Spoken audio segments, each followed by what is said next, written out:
네, 오늘 함께 읽은 본문은 히브리서의 마지막 장의 말씀입니다.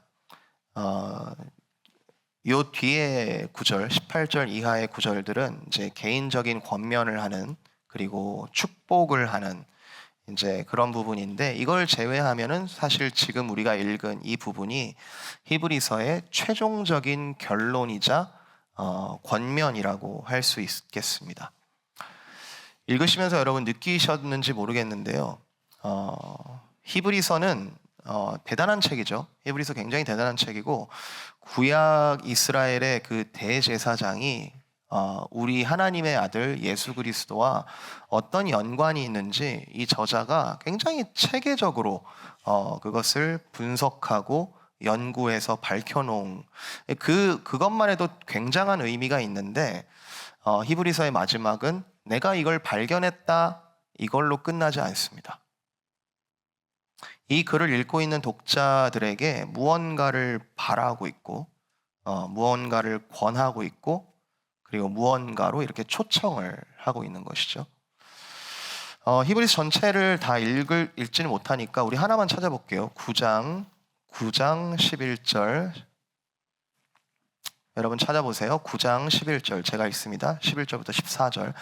그리스도께서는 장래 좋은 일의 대제사장으로 오사 손으로 짓지 아니한 것 곧 이 창조에 속하지 아니한 더 크고 온전한 장막으로 말미암아 염소와 송아지의 피로 하지 아니하고 오직 자기의 피로 영원한 속죄를 이루사 단번에 성소에 들어가셨느니라.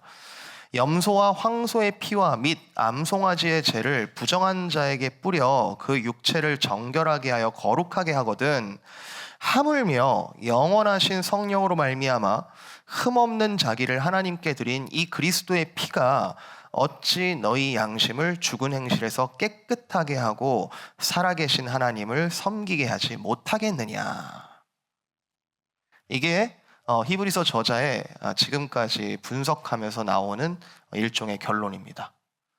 이 그리스도의 존귀한 피, 그리고 이 그리스도께서 십자가에서 자신을 드려 내어주시고, 그리고 그로 말미암아 우리가 받은 이 속죄 제사라는 것은 얼마나 차원이 다른 것이고, 그렇기 때문에 우리가 거룩한 생활, 그리고 정말 존귀하게 새로 태어나는 완전히 다른 삶을 살지 못하게 하겠느냐, 이런 반문을 하고 있는 거죠.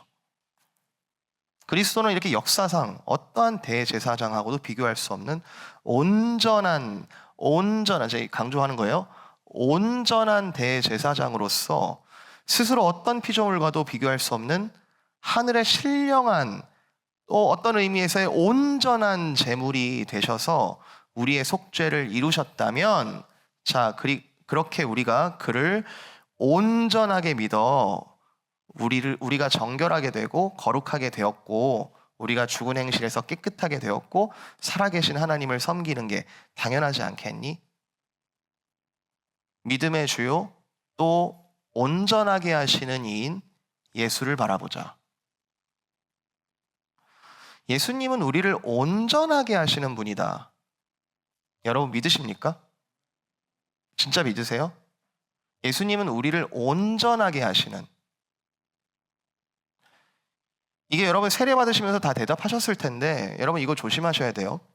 기복신앙이라는 거는, 그러니까 뭔가 복을 받기 위해서 뭔가를 해야 된다라는 메커니즘, 기복신앙이라는 것은 우리가 불완전하다는 것에서 출발하거든요. 우리가 불충분하기 때문에 복이 필요하다라는 걸로 출발을 하거든요. 그러니까 복을 받기 위해서 내가 뭔가를 해야 된다. 불충분하니까. 온전함이 없는 상태에서 온전함을 찾는 게 기복신앙인데, 그렇지만 기독신앙은 다릅니다. 기독신앙은 다릅니다. 기독교인은 이미 온전하신 그리스도를 본 사람들이에요. 만진 사람들이고, 그 그리스도를 아는 사람들이고, 그 그리스도, 온전하신 그리스도가 믿어지는 사람들이에요. 그러면 출발점 자체가 다릅니다. 내가 할 수 있어, 안 할 수 못해, 내가 불완전해, 불충분해, 여기서 출발하는 게 아니라 나 혼자는 절대로 어떤 변화도 만들 수 없었던 사람들이지만 예수 그리스도를 만나게 되면서 변화가 시작되고, 그리스도께서 온전함으로 초대하시는 중에 그 길 위에 서 있는 사람들이 우리라는 거죠. 기복신앙하고 완전히 다릅니다. 우리는 온전케 하시는 이 예수를 알고 있고 그분을 바라보고 있고 그분을 따라가고 있는 사람들이에요.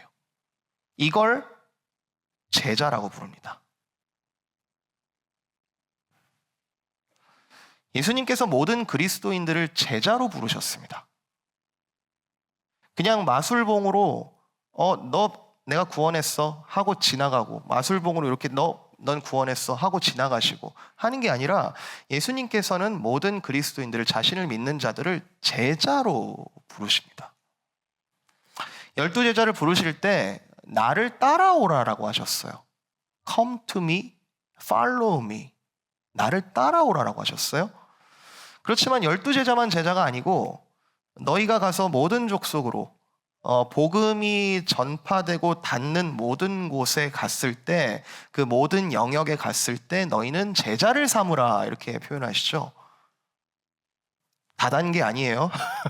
다단계 아니고 제자가 또 가서 제자를 삼는 것, 시공간이 다를지라도 그분의 제자가 되어지는 것. 그래서 모든 그리스도인들은 제자로 부름을 받았습니다. 우리가 지금 교회의 진심에 대해서 4가지를 살펴보고 있는 중인데, 교회는 그리스도라는 기초 위에 이 4가지의 진심을 둔다. 하나는 예배. 오늘 이 예배가 여러분 신령한 이 거룩하신 하나님의 보좌 앞에 여러분 나아가고 계십니까? 아니면 기대고 하나님께서 뭘 하시나 쳐다보고 계십니까? 예배. 그리고 공동체로 부르셨다. 우리를 교회로 부르셨다. 교회의 공동체, 서로 사랑하며 내가 너희를 사랑한 것 같이 너희도 서로 사랑하라는 그 변함없는 말씀을, 그 변함없는 명령을 나의 명령으로 받아들이는 공동체. 그리고 제자도, 오늘 제자로 살아간다는 거. 그리고 마지막으로 다음 주에 볼 텐데 선교. 우리가 세상을 향하여 어떤 태도와 어떤 명령을 받았는가라는 면에서 선교, 파송을 다룰 텐데요. 그 중에 오늘은 그리스도께서 우리 모두를 제자로 부르셨고 지금도 이 제자를 만들어가는 일에 교회는 진심을 두고 있다라는 부분을 좀 나누려고 합니다. 2가지만 나눌 건데요. 첫 번째는 우리가 무엇 때문에 제자가 되어야 되는가, 동기에 대해서 한번 살펴볼 거예요. 우리가 제자가 되는 이유가 있을 거 아닙니까? 제자가 되어야 되는 동기가 있을 거 아닙니까? 우리가 제자가 되어야 되는 목적이 있어야 될 거 아닙니까? 우리가 애써서 참된 제자가 되어야 될 이유가 뭐냐? 동기가 뭐냐? 목적이 뭐냐? 이걸 좀 살펴볼 거고요. 그럼 2번째, 거기 동의가 된다면 우리가 제자로서 삼아야 할 참된 선생님은 누구인가? 그 선생님으로부터 우리는 무엇을 배우는가? 그분을 따라다녔을 때 우리는 무엇을 배우는 사람들인가? 그리고 여러분께 마지막에는 초대하고 부탁을 좀 드리려고 합니다. 뭘 부탁을 드리냐? 오늘 여러분 히브리서 읽은 것처럼 히브리서 저자가 지금 제자들에게 부탁하잖아요. 이렇게 하라, 이렇게 하라. 자, 첫 번째, 동기에 대해서 살펴봅니다. 우리의 모티브에 대한 내용인데요. 히브리서 저자는 이 결론에 와서 뭘 하자, 뭘 해라라고 지금 말하고 있냐면요, 상당히 일상적인 얘기, 대단한 추상적이고 막 멋있는 그런 얘기보다 일상적인 얘기를 하고 있어요. 1절, 형제 사랑하기. 2절, 손님 대접하기.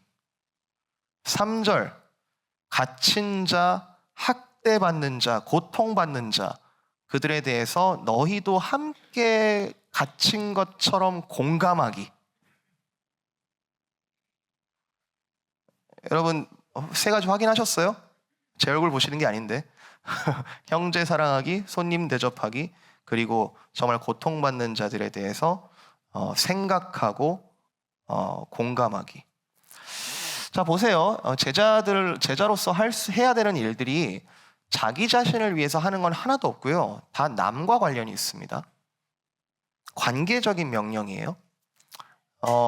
기독교는 자기 자신을 위해서, 자기 개발을 위해서, 자기 발전을 위해서 따라가는 종교가 아니죠. 자기에게 관심을 두지 말라는 뜻이 아니라 자기 자신에게 한정된 개발, 자기 자신의 관심이 있는 자기 발전은 기독교의 교리와 원리 속에서는 힘주어 다룰 필요가 없을 정도로 그리스도께서 우리를 구원하셨다는 것은 충만함으로, 온전함으로 우리를 시작하게 하셨다는 뜻이에요.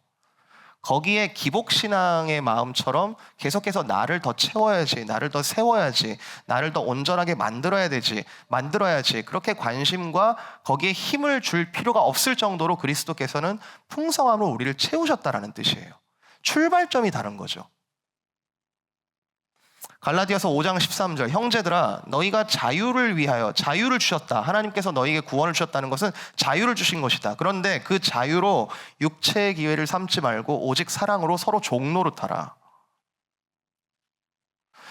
그리스도께서 십자가에 달리셨다는 것은 자기 자신을 생각하면 하면 안 되는 일인데, 자기 자신을 생각하면 필요도 없는 일이신데 자기 자신을 생각하지 않으시고 온전히 우리 연약함 때문에, 우리 죄로 인한 괴로움 때문에 그것을 생각해 주셔서, 그 사랑해 주셔서, 우리를 대접해 주셔서, 우리를 공감해 주셔서 십자가를 지셨지만, 그러나 그분 자체의 능력과 그분 자체의 온전한 사랑, 온전한 진리는 사망에 묶여 있을 수가 없었고 하나님의 넘치는 은혜로 그를 다시 살리셨으니, 이와 같이 너희가 설령 고난을 받을지라도 그리스도께서 다시 살아나신 것처럼 너희가 그 부활에 동참하니까 그리스도를 따라서 걱정하지 말고 형제를 사랑하라.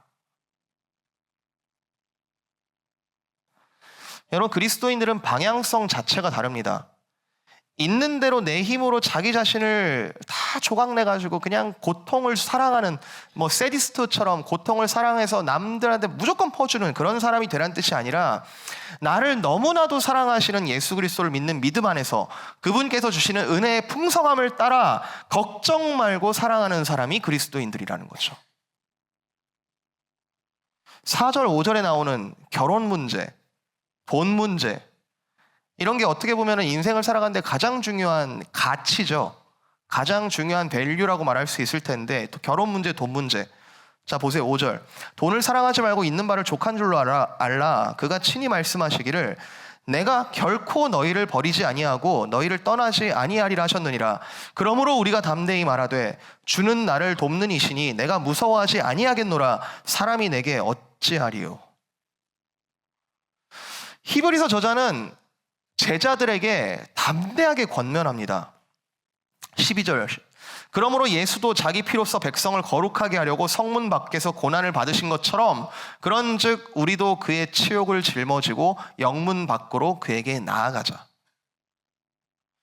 하나님께서 우리를 구원하시는 모티브는, 하나님께서 우리를 구원하시는 동기는 우리를 거룩하게 하시기 위하여, 우리를 사랑하사 우리를 거룩하게 하시기 위하여, 다른 말로는 온전하게 하시기 위하여 우리를 구원하신 건데, 그 구원함의 내용이 뭐냐 하면, 남들이 우리를 우러러볼 만큼 그리스도인들이 쟤 그리스도인이야 부럽다, 쟤 그리스도인이야 진짜 멋있다, 쟤 그리스도인이야 진짜 완벽하다 라고 하는 것이 아니라, 그리스도께서 자기 백성을 거룩하게 하시려는 그 동기와 행동을 닮아서 사랑에 충만하게 되어 영문 밖으로 나아가는 것이 진짜 온전함이다. 13절. 그런즉, 이 말 한 단어로 바꿀게요. 그런즉. 12절. 그러므로 예수도 자기 피로써 백성을 거룩하게 하시려고 고난을 받으셨는데 그런즉 우리도 거룩하자. 그 말을 뭐라고 썼다고요? 그런즉 우리도 그의 치욕을 짊어지고 영문 밖으로 그에게 나아가자. 거룩함이 뭡니까? 막 멋있게 조용하게 성자, 우리가 생각하는 성자의 이미지, 그런 게 거룩한 게 아니고 우리도 그리스도를 따라 영문 밖으로 나아가자. 이걸 15절 16절에 두 가지 제사로 나오는데요. 15절 16절에 이렇게 표현합니다. 하나는 찬송의 제사예요. 15절. 그러므로 우리는 예수로 말미암아 항상 찬송의 제사를 드리자. 온전케 함의 두 가지 중에 하나입니다. 온전케 하시는 하나님께 찬송과 감사를 드리자. 이게 거룩함의 하나의 내용이다. 또 하나는 16절. 선을 행함과 서로 나누어주는 나눔의 제사. 이것이 온전한 삶이요 제자된 삶이다. 제자된 삶에 두 가지 내용이 있는데 하나는 찬송의 제사를 드리는 것, 하나는 나눔의 제사를 드리는 것. 이것이 거룩함이요 그리스도를 쫓는 삶이다. 자, 여기서 제가 하나의 오해를 좀 풀어야 되는데요. 제자훈련이라는 단어 여러분 많이 들어보셨죠? 제자훈련.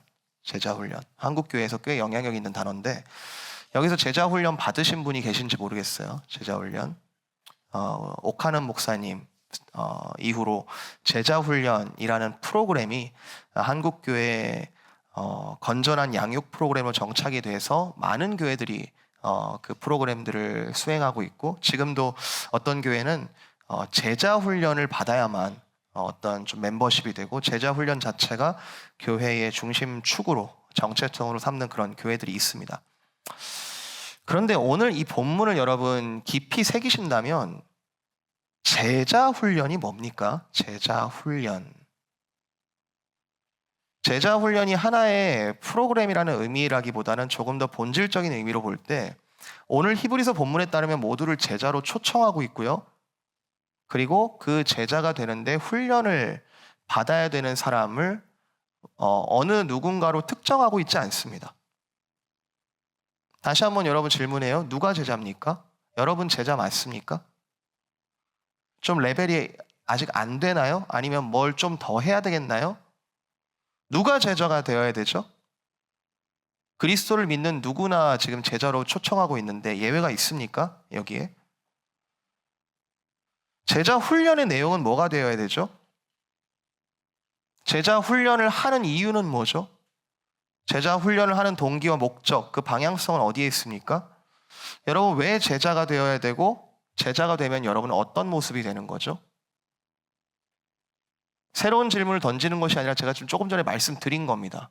히브리서 말씀에 따르면 그리스도를 쫓아 그리스도를 닮아 영문 밖으로 나아가는 것인데 항상 찬송의 제사를 드리고 나눔의 제사를 나누는 그런 제자가 되기 위하여 나도 훈련에 같이 동참한다. 저와 여러분이 지금 이 순간 예수님을 믿고 있다면 저와 여러분은 모두 다 제자 맞습니다. 어떻게 학생증 발급드려요? 학생증 드려요? 제자라고? 우리가 제자로 배워야 하는 동기는 예수 그리스도에 대한 끊임없는 감사와 찬양을 기반으로 하고 있고, 제자라면 계속해서 찬양의 제사를 드립니다. 드려야 하고요. 거기에 익숙해야 하고요. 우리가 예배에 대한 감격 계속해서 나누지 않았습니까? 그리고 그 예수 그리스도를 닮아서 형제를 사랑하는 것을 동기와 목적으로 두는 사람들. 지난주에 신앙 공동체는 그냥 교회가 좋아 보이려고 하는 게 아니라 그게 너무 본질적인 이야기다. 형제 사랑하기를 계속하는 것이 당연히 우리의 본질적인 이야기다. 그리고 이게 내적으로는 공동체, 외적으로는 다음 주에 나눌 파송 선교. 이렇게 보면요, 제자 훈련이라는 것은 특정 프로그램 정도가 아니고 사실 우리의 정체성이에요. 어떤 사람만 특별히 사인업 해가지고 참여하는 것이 아니라 우리는 매일매일 제자 훈련을 그리스도를 통해서 받고 있는 사람들입니다.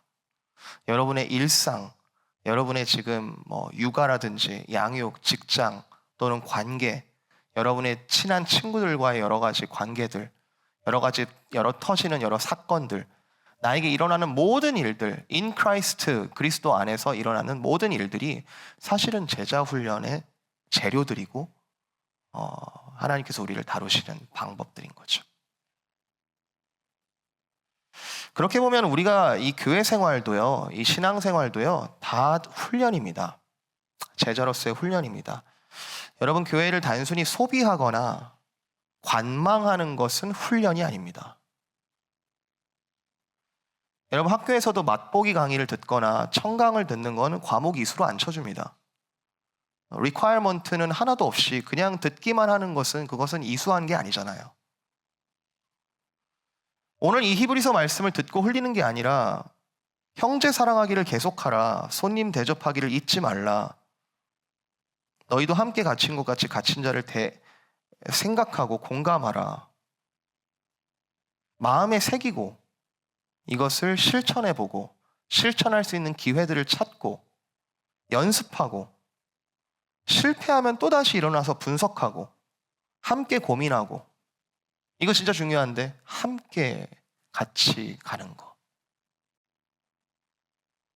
여러분 1절 형제 사랑하기를 계속하고, 이건 정말 우리가 소그룹도 사랑방이라고 부르죠. 교회들마다 다르게 부르는 이름이 있는데 감리교 쪽에서는 속회라 부르기도 하고 어떤 데는 구역, 지역적인 구분에 따라서 구역이라 부르기도 하고, 저희는 이제 특별한 이름으로 사랑방.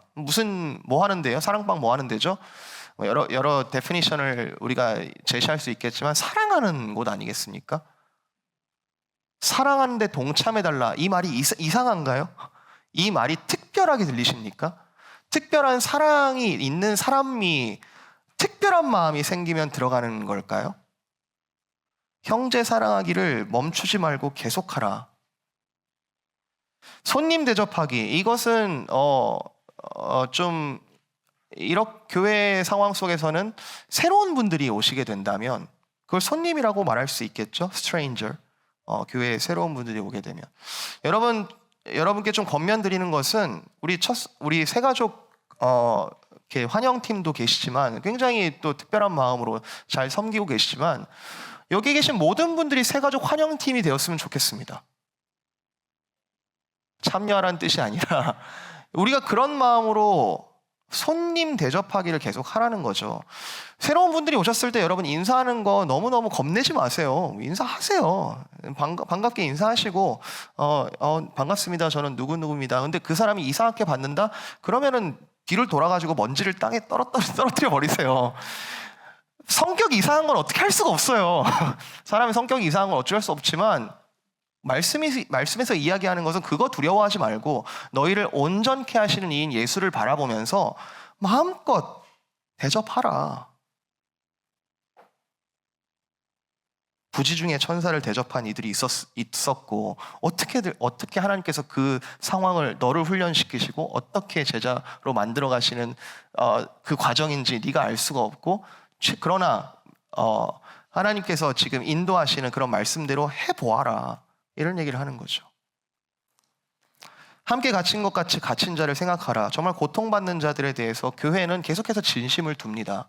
고통받는 자들에 대해서 나 몰라라 하는 것이 아니라 그 약한 자를 더욱더 귀히 여기고 그분께 더 예수 그리스도께서 강함을 채워주시기를 함께 동참하는 것이죠. 우리 사랑의 바스켓 매달 진짜 귀한 사역 하십니다.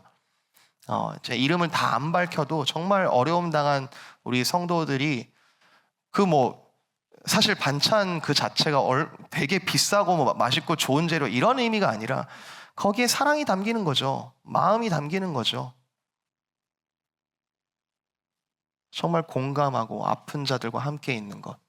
근데 이런 건 자연스럽게 되나요? 그냥 되는 대로 누군가 하겠지? 같이 하라, 이런 얘기를 하는 거죠.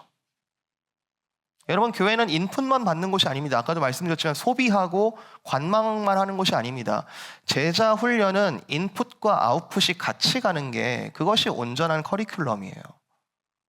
그리스도로부터 무언가를 받았다. 뭘 받았는지 히브리서가 길게 설명한 다음에 마지막에 이야기하는 거죠. 이 그리스도의 능력이, 이 그리스도의 역사가 너희를 거룩하게 온전하게 만들 것이지 않겠느냐. 흥미 위주의 어떤 소비적인 태도로 여기 좋은 게 있나? 이 또 아닌가 보다. 저기 좋은 게 있나? 여긴가 보다. 또 아닌가 보다. 9절, 여러 가지 다른 교훈에 끌리지 말라. 마음은 은혜로서 굳게 함이 아름답고. 제가 성경을 좋아하는 이유가 여기에 있어요. 성경은 물론 세상에 좋은 것도 많죠. 재밌는 것도 많아요. 유튜브 찾아보고 또 넷플릭스 보면 참 재밌는 거 많아요. 또 거기에서도 의미들이 있어요. 좋아요. 그런데 이 하나님의 창조물들이 리프로듀스 되고 재생산되는 가운데 의미 있는 것들이 충분히 있음에도 불구하고 이 세상에 어떤 것도 온전이라는 단어를 붙일 수가 없다는 점에서, 온전함, 어떤 것도 대놓고 이렇게 온전함이라는 단어를 확신 있게 쓰는 것을 못 봤다는 점에서 저는 성경이 우리의 삶을 인도한다라고 믿습니다. 그리고 여기에 초청에 대해서 우리가 뛰어들어야 된다라고 믿습니다. 여러분, 진리를 보셨고 발견하셨다면 지금까지도 많이 하셨겠지만, 많이 제자로서 훈련 받아 오셨겠지만, 그리스도께서 조금 더 갈래? 조금 더 가볼래? 라고 하신다면 여러분 뛰어들어 주십시오. 순종해 주십시오. 여러분 복종해 주십시오. 이거 자존심 내려놓는 거 아니고요. 굴복하는 거 아니고요. 제자로서 배우는 일에, 그리고 봉사와 헌신으로 배우는 것을 실습하는 일에, 이것은 과외 활동이 아니고 교회의 진심입니다. 교회는 이런 공동체이고, 교회는 제자가 되는 일에 진심을 두는 공동체인 것이죠. 17절, 너희를 인도하는 자들에게 순종하고 복종하라. 그들은 너희 영혼을 위하여 경성하기를 자신들이 청산할 자인 것 같이 하느니라. 자, 이 방금 읽은 17절, 이게 만약에 우리 교회에 이런 목회자가 있다면, 이런 교사가 있다면, 이런 리더가 많다면 진짜 감사한 일이에요. 정말 너희 영혼을 위하여 경성하기를, 그리스도께서 우리 영혼 때문에 자신을 내어주신 것처럼 교회의 리더들, 목회자들, 그리고 교사들, 이런 사람들이 많이 있다면 진짜 감사할 일이에요. 그들로 하여금 즐거움으로 이것을 하게 하고 근심하게 하지 말라. 이것이 너희의 유익이다. 이런 얘기를 하는 거죠. 그리고 여러분도 이런 자가 되기를 힘써 달라라고 지금 히브리서는 초청을 하고 있는 거죠. 근데 이 17절의 이 말씀은 단순히 교회의 리더들, 교회의 목회자들만을 이야기하는 것은 아닙니다. 바울 사도가 이렇게 얘기해요. 너희는 나를 본받으라. 오, 대단한 자신감이죠. 너희는 나를 본받으라. 내가 그리스도를 본받은 것 같이. 우리에게는 궁극적인 선생님, 예수 그리스도가 계시다는 사실을 이 제자 훈련의 참 선생님이다라는 것을 보여주고 있습니다. 두 번째 포인트예요. 우리의 참 선생님은 누구신가? 예수 그리스도이시다. 제가 유아 세례 교육할 때마다 강조하는 건데요. 육신의 부모들은 우리 아이들을 옳은 길로, 바른 길로, 진리로 인도해야 할 책임과 의무와 소명이 있습니다. 선생님 역할을 하는 거죠. 선생님 역할. 최선을 다해 사랑해주면서 진짜 사랑이 뭔지를 가르쳐주고, 최선을 다해 하나님을 가르쳐주면서 진짜 진리가 무엇인지를 가르쳐주는 선생님 역할을 하는 거죠. 근데 모든 부모가 이제 피할 수 없는 시기를 맞이하는데 사춘기가 오죠. 아이들이 이제 사춘기가 옵니다. 어딜 감히 부모의 부족함을 지적하기 시작하고, 그리고 부모에게 상처를 주고 부모가 틀렸다라고 자기 소리를 내는 시기가 오죠. 그때 부모는 어떻게 해야 될까요? 지금까지 선생님이었는데 그때 부모는 어떻게 해야 할까요? 모양과 양상은 좀 다를 수 있고 가정마다 분위기가 다를 수 있겠지만 저는 이렇게 생각합니다. 그때가 바로 겸손함으로 궁극적인 선생님을 소개하는 때라는 거. 부모는 사춘기 자녀의 말에 마음이 찢겨질 수 있고 정말 상처받을 수 있지만 어떤 의미에서는 십자가의 그리스도를 간접적으로 경험하는 시기일 수 있지만 겸손함으로 이제 자녀들의 진짜 선생님, 나보다 나은 진짜 선생님, 나 또한 자녀들과 동일한 입장에 서서 나도 학생으로서 배우고 있는, 제자로서 배우고 있는, 함께 바라보고 있는 그분 앞에 자녀와 옆에 서서 엎드리는 모습을 그때 보여주는 것. 그러니까 부모는 사춘기 자녀들 앞에서 역설적으로 찢겨지고 있으면서 동시에 엄청난 교육을 하고 있는 거죠. 엄마 아빠가 미안해. 뭐가 미안해요? 최선을 다했는데. 근데 이런 얘기를 하는 거예요. 그런데 이 부족한 이 엄마 아빠보다도 더 큰 사랑의 예수 그리스도께 이제는 너를 소개한다. 이제는 너를 맡긴다. 계속하여 너도 배워주렴. 여기서 끝난 게 아니잖아요. 계속해서 예수님을 배워주렴. 이제는 엄마와 아빠와 같이 배우자. 정말 축복하고 축하한다. 네가 이만큼 자랐구나. 이제 진리를 분별하고 사랑이 무엇인지, 정말 참사랑이 무엇인지 알게 되었구나. 부모의 부족함을 보고 이제 네가 참사랑에 대한 갈망이 생겼구나. 엄마 아빠는 갈팡질팡했지만 은혜로 너를 키울 수 있어서 참 감사했어. 이제는 8절, 예수 그리스도는 어제나 오늘이나 영원토록 동일하시니까 엄마 아빠도 같이 제자로서 같이 나아가자. 7절, 하나님의 말씀을 너에게 일러주고 너희를 인도하던 자들을 생각하며 그들의 행실의 결말을 주의하여 보고 그들의 믿음을 본받으라. 이 말씀을 보통 교회 목회자들만 적용해서 많이 읽으시는 것 같은데요. 만약에 우리 자녀들이 이 말씀에 의거하여 정말 우리 부모에 대해서 정말 그 결말을 아름답게 바라볼 수 있다면 얼마나 아름다운 가정일까요? 이 말씀이 정말 7절 말씀이 온전히 가정 가운데 이루어진다면 얼마나 아름다울까요? 교회도 마찬가지죠. 교회도 먼저 된 자들이 몽학 선생, 초등 선생의 입장에서 같이 훈련에 나아가지만 궁극적인 선생님 그리스도, 온전케 하시는 그리스도를 향하여 같이 배워나가는 것. 제가 말씀드리고 싶은 건 이겁니다. 히브리서 저자의 마지막 권면이 이거예요. 예수님을 믿자. 그리고 그분을 믿는다면 따라가자. 그분의 인격, 그분의 삶을 더 알면서 배워가자. 그리고 그분의 말씀을 하나라도 놓치지 말고 영문 밖으로 함께 나아가자.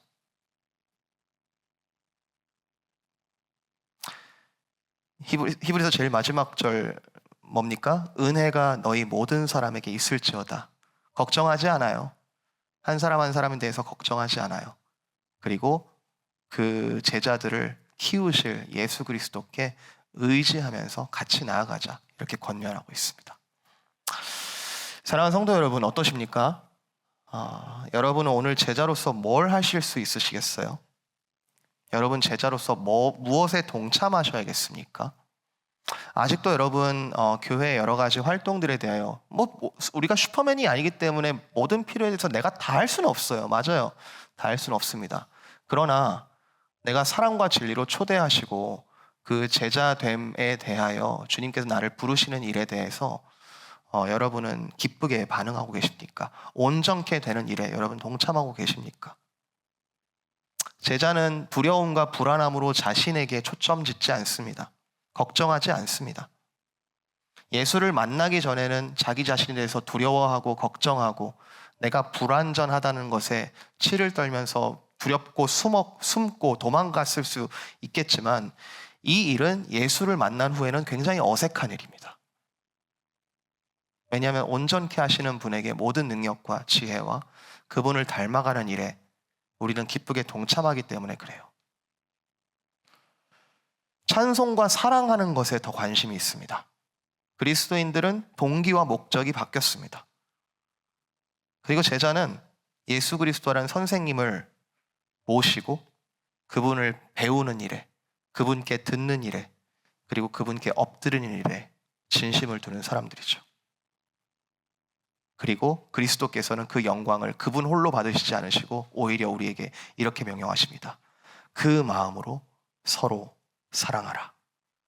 사랑하기를 계속하고 손님 대접하기를 잊지 말고, 그리고 갇힌 자들, 고통받는 자들에 대하여 공감하라. 결혼을 귀히 여기라. 1세기 당시에 이 결혼이라는 것은요, 지금도 여러분 많이 문란하다고 얘기를 하겠지만 이때는 더 심해요. 이때는 난장판이에요. 주인이 종의 아내가 이쁘면 그냥 마음껏 유린하는 굉장히 법도 없고 도덕도 없고 질서도 없는 그런 세계입니다. 그런 세계 가운데 진리와 사랑으로 정말 인간의 인간다움을 지켜주고 결혼을 귀히 여기라. 돈을 사랑하지 말라. 가진 것에 대하여 족한 줄로 알라. 왜냐하면 하나님께서 너희를 떠나지 아니하리라 말씀하셨고 주는 나를 돕는 이시라는 믿음이 너에게 있기 때문이다. 여러분 제자됨은 특정 직분, 특정 은사 아닙니다. 어, 이번에 피택된 분들만 더 잘하고 더 제자가 되고 아닙니다. 저와 여러분 한 사람 한 사람을 그리스도인이라고 부를 때에는 저와 여러분을 하나님께서 제자로 부르신 그 정체성에 담긴 이름인 거예요. 구체적인 적용과 한 걸음 더 내디딜 수 있는 믿음, 용기 주시기를 우리가 구했으면 좋겠습니다. 여러분 혼자 고민하지 마시고 지금부터 뭐 마음에 찔림이 있어서 나 혼자 뭐 해야 되나 그렇게 고민하지 마시고 이 시간 좀 은혜를 구했으면 좋겠어요.